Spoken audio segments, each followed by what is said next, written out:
Hello, welcome to the video.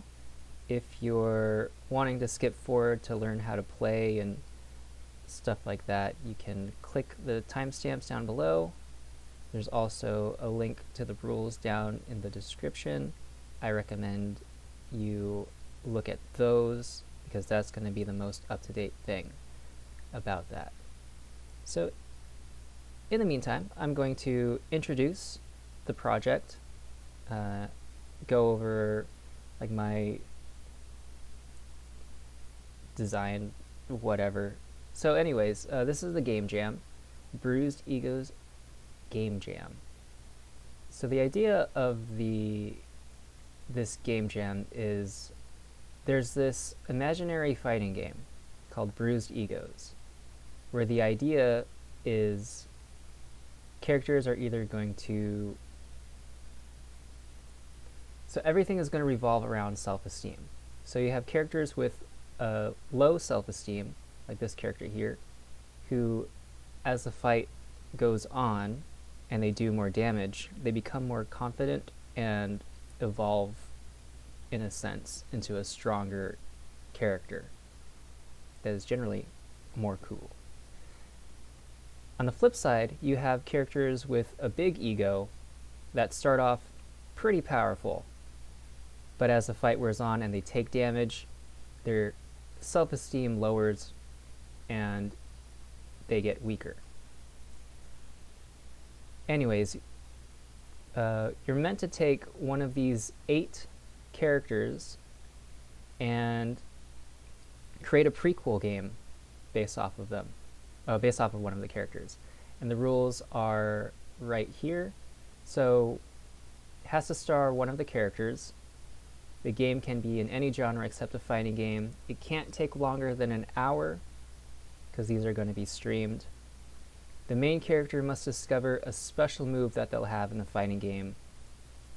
And the game must also feature Dark Shippy Doos as an optional boss fight.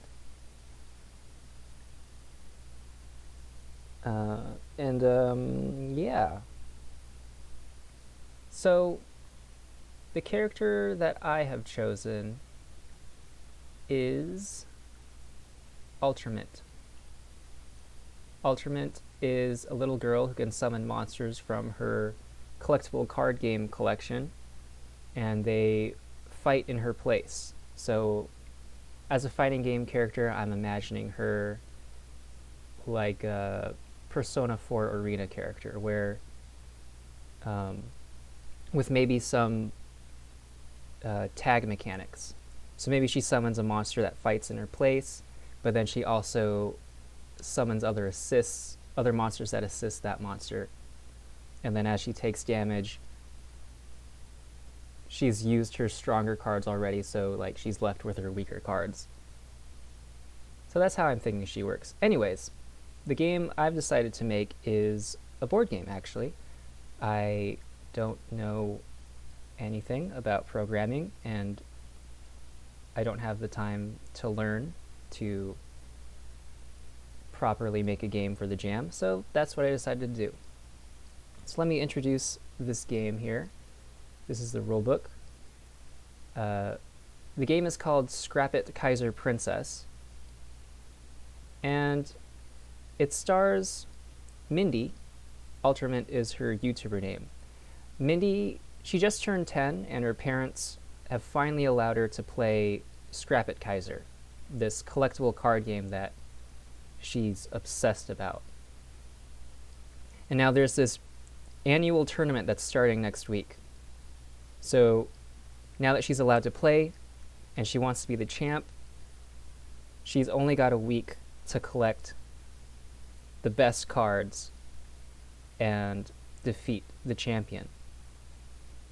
So you and her friends and a few bucks are gonna run errands around town building that collection, and you're trying to get a high score. You have to watch out though, because your plans could fall apart due to different events, and as you get more cards, you have ego. Your ego will get bigger and bigger, and your friends will probably leave you during the game. So that's the story of the game. The world that I have in mind for this game is kind of separate from the other characters. So in the off chance that it somehow wins, that'd be kind of funny. You're free to just headcanon other games into it, as I don't think any of the other characters will appear. Alright, so let me show you how you load this up. So here's the rules. There's a link to it. Again, there's a link to it in the description, or if you're watching this on the forum, it should be there. When you open it up, you've got a link to the prototype, and this is going to be updated as I make changes, add art, change numbers, adjust rules. So make sure, if you're going to play this multiple times, that you keep checking in. So you're going to download this by clicking this arrow here. And then you're going to go to playingcards.io. This is what the website looks like. You're going to scroll down to other/custom, and you're going to start a blank room. And then you should have a room. Now, if you want, you could share this link with your friends if you want to play this with your friends. But this is a solitaire game, so you don't need your friends.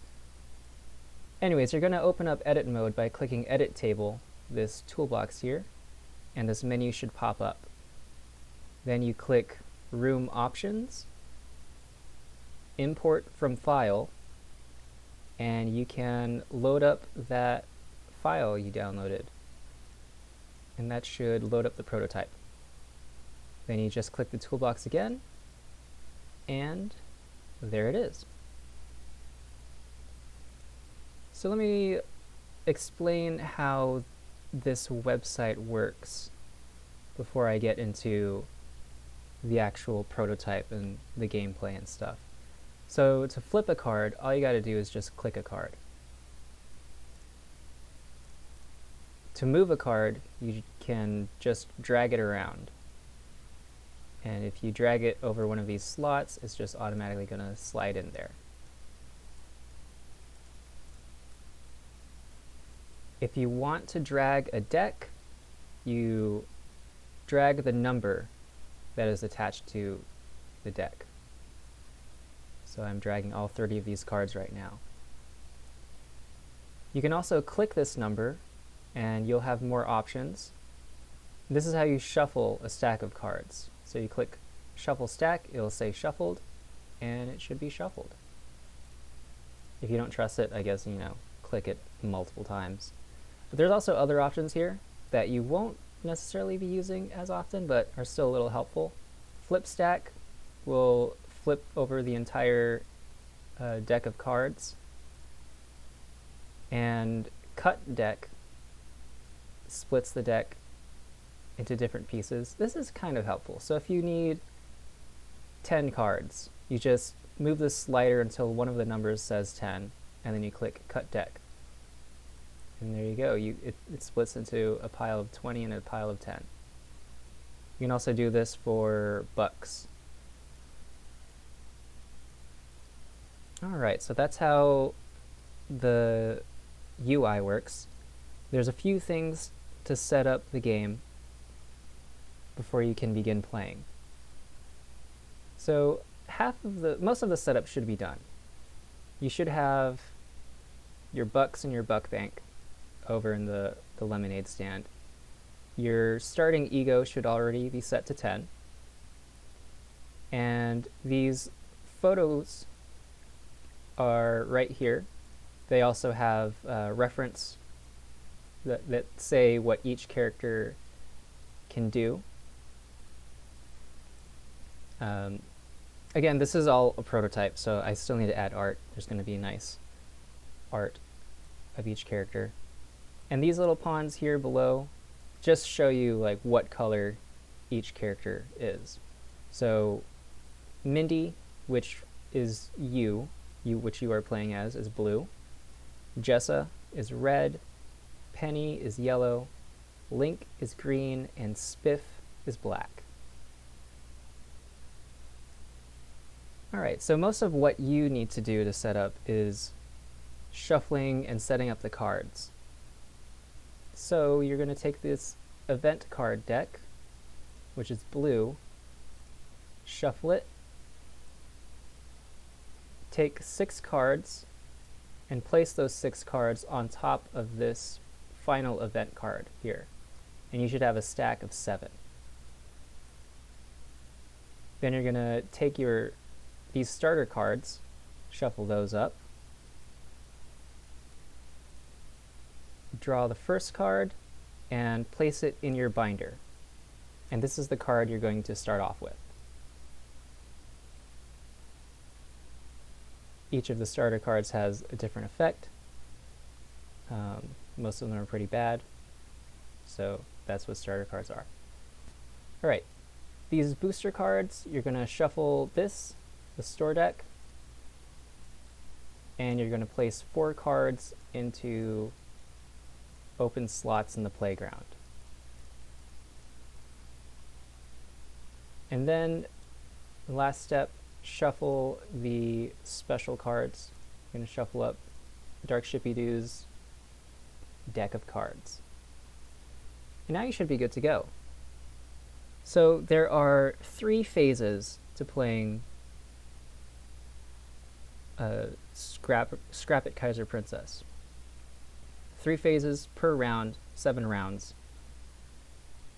So there's the night before, or the plan phase, the day of, the execute phase, and the afternoon meeting, which is where you do your cleanup. In the planning phase, you're going to be placing kids out on the map to different locations to perform various tasks. And then the day of, they are going to perform those tasks, and whether or not they succeed in performing those tasks depends on this event card. And then in the afternoon meeting, all your characters, all these kids are going to come home. You're going to, get together, do some cleanup on the map, and then that's the end of the round, and you're ready for the next day. And you're going to continue to do this until the event deck runs out. So there's going to be 7 rounds. So let me explain a little bit more in depth on how it works. So let's start with explaining the locations. There are 5 locations. There's home. When you're planning, you cannot plan for a kid to stay at home. There's going to be some cases where kids will be at home, but I'll get to that in the future. So normally, when a kid goes to the lemonade stand, they will gain $1. And you do that by pulling a buck from the buck pile and putting it in your buck bank. When a kid goes to the store, they're going to spend any money that they have on cards. So when you send a character to the store, you need to give them money to buy stuff with. Otherwise, they're not going to buy anything. And cards are $3. So if I wanted this character to buy 2 cards, I'll have to give her $6.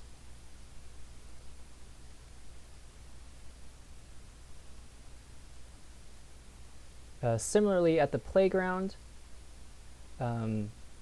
This is where you're going to be trading for cards.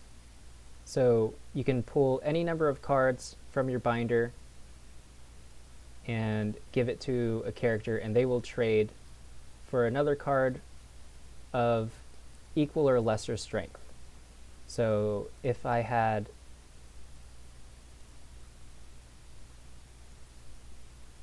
these two cards, this 3 and this 4, that's 7.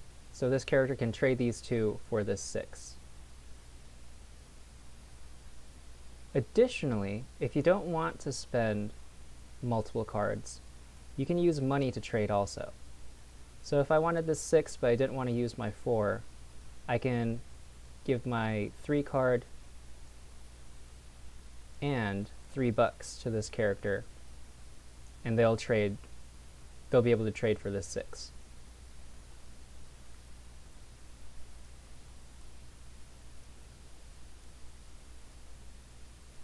And last but not least, there is the alley.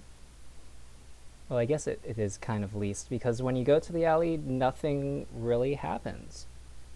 Only one character has a thing that they can do at the alley. Usually, the alley will do nothing.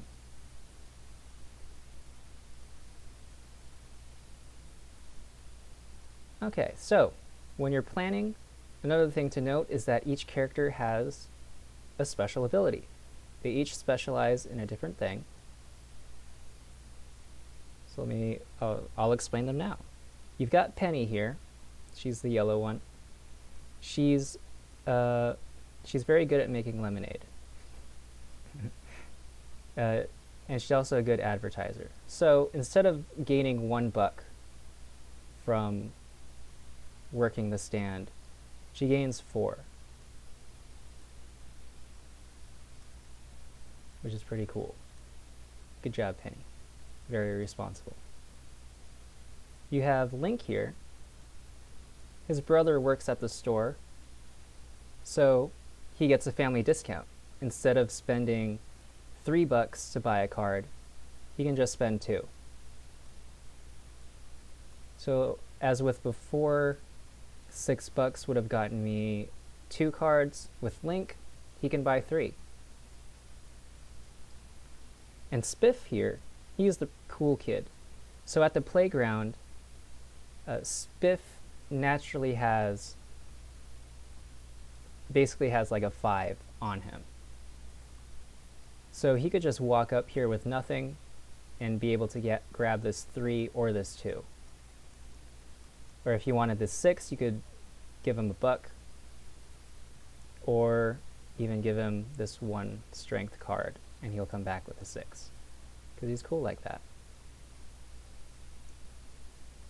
And then you have Jessa. Jessa is your best friend. Her ability only activates when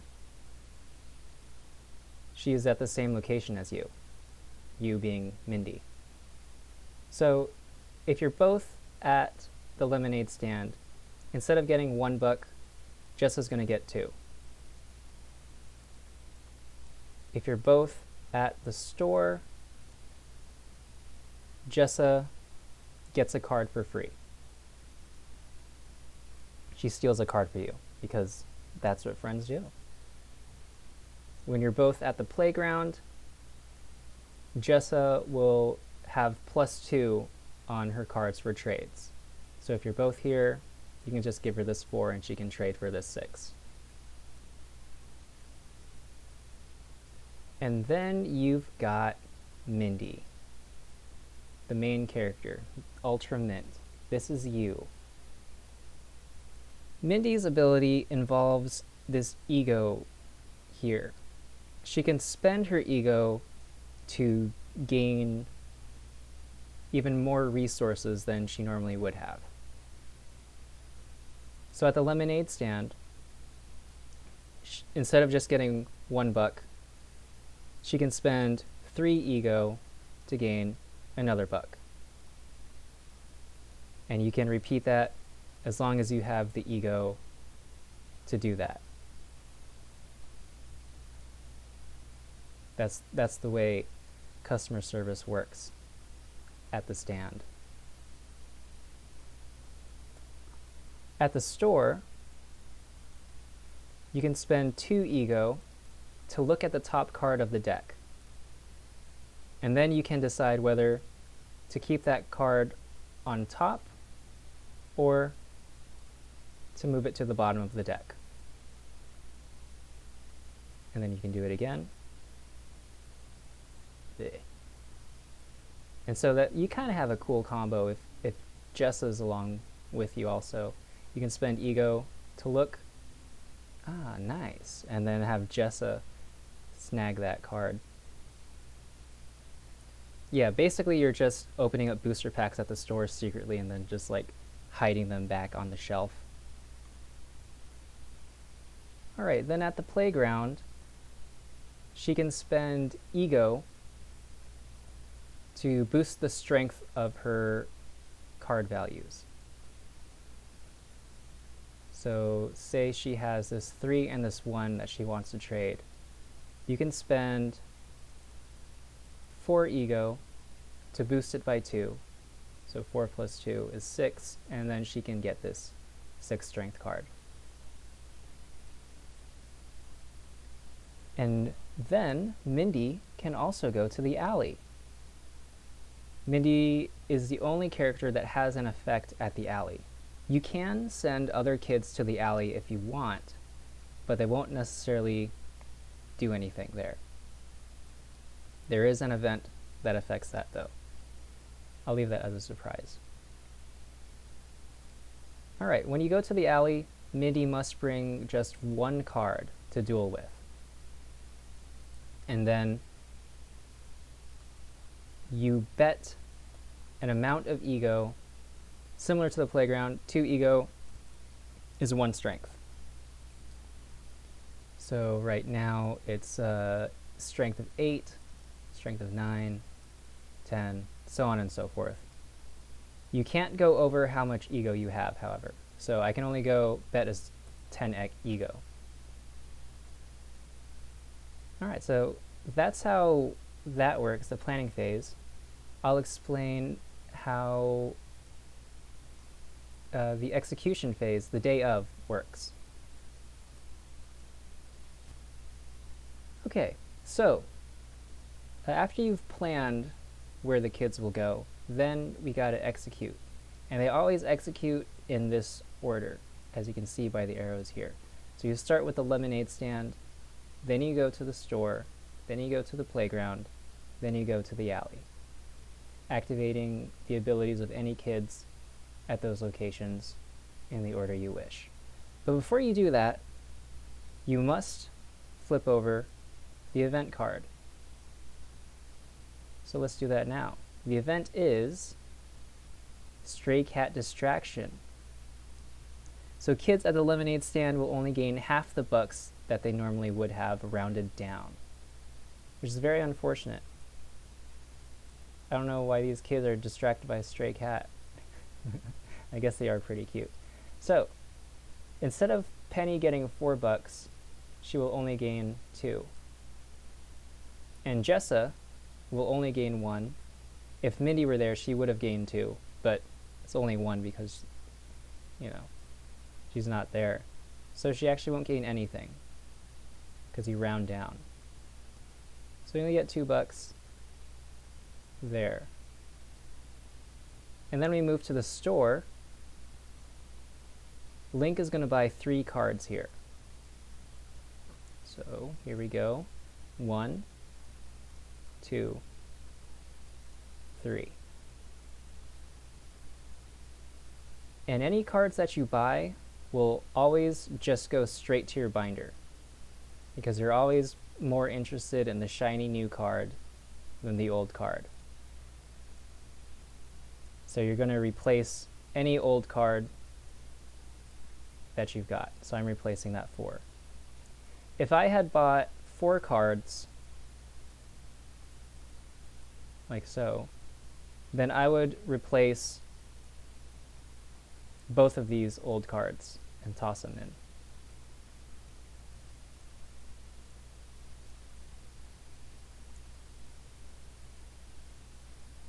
And then you activate the playground. Spiff is going to pick up one of these 6s. This will go into the hand. And this will go into the playground. So it's possible that cards that are thrown out of your binder after the store activates, Spiff might be able to pick them up. So that's something to keep in mind. But I guess not necessarily Spiff has to be the one to pick them up, but he's most likely going to be the guy to do it. Anyways, we're going to the alley. This is where we duel. So we've got our 1 card. We've bet our ego. So this is 7 plus 5, which is 12. A thing to note, the special deck, there's 6 cards. They range from 5 to 15, and in the store deck, cards range from 2 to 9. Alright, so anyways, we're going to duel, and when you duel, before you flip over this top card, you got to make sure, this rule is very important, to summon or call out the name of the card that you're using. I have not added names for these, so if I were to use this starter card, I would say something like, "Let's go, Dog Bauer!" Or some other variety of "come forth" or "bring it on." It's very important. That's the special move that you learn in the fighting game. Anyways, after you do that, you've yelled out, you summoned your character. Dark Shibby-Doos will summon theirs. And then you're going to perform any effects that are on it. So this is Baby Philkiss. The Strength 5, immediately gain the amount of ego you bet. So this goes up to 28. This could be good. Could be, I mean, getting more ego sounds good, but I'll get to why gaining ego can be bad. Let me lower this down a little bit before I can explain. Anyways, whenever you win a duel, you'll take Dark Shibby-Doos' card and put it in your hand. If you were to lose, say Lumpy Butt Giga popped up, then unless it says otherwise, the card you used will go to your hand, and Dark Shibby-Doos' card will go to the bottom of their deck. And it says here how it works. But we won Baby Philkiss, so that goes to our hand. And so since all locations are done, we now move on to the afternoon meeting, the cleanup phase. So first off, all of the characters are going to go home. They've ran their errands. Hopefully they've done a good job. I don't know about Penny and Jessa, they're just playing with that cat all day. Alright, and then you're going to put cards into your binder. So from your hand, you can replace any card in your binder. So I'm going to take this 4 out, replace it with this 7, this 5 with this 6. Baby Philkiss, it's a 5, so it's not very useful, so I'm just going to put it in the playground as well. Any cards that you remove from your binder is lost, and lost just generally means it goes into the playground. Alright, so after you've got your binder all set up and all nice, all the cards are clean, we're going to simulate the playground card market. So we will take all these cards, put them into a stack.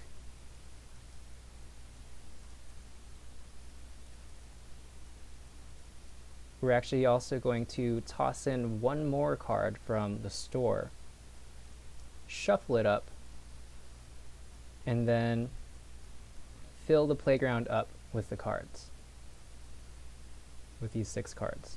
Any remaining cards will go to the bottom of the store deck.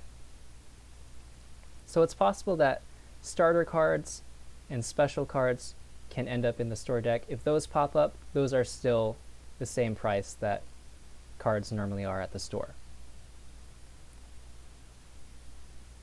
Also, if there were only 4 cards in the market, or 3 cards or anything, when you're shuffling those, you only fill up to how many there were before. So you'll always have just 1 left that will go to the bottom of the booster store deck. So after that, we're going to look at our binder again. You're going to look at your binder proudly. Look at this collection. All these 7s. You got this 1 6. It's pretty nice. And because of that, your ego will go up. And it'll go up by the number of the highest card in your binder. So in our case, 7 is the highest card. So we're going to go up by 7. And now, this is whenever your ego goes past or hits a certain number. So right here it'll say there's 25 or 35 or 40. We just passed 25. We are going to have to unfriend one of our friends, one of these kids. One of these kids is going to be tired of our pride, us bossing them around all day. They've had enough. So we've got this unfriend randomizer. You're going to click on it and it'll spin. The number it lands on, it'll say in this circle here, it's 3. 3 is Spiff. Spiff is going to leave. So from now on, Spiff is no longer our friend. We're going to take his photo, rip it out of our binder, and we won't be able to plan for him to go anywhere. He's just going to stay at home while we get to have all the fun buying cards, working the lemonade stand. I guess that it is more fun to stay at home in this case. Anyways, so that kind of seems bad. We can't use Spiff anymore, but it does open up a spot in our binder to put cards in. So eventually I could get this 6 and pop it in here. So even though you're losing friends, you know what?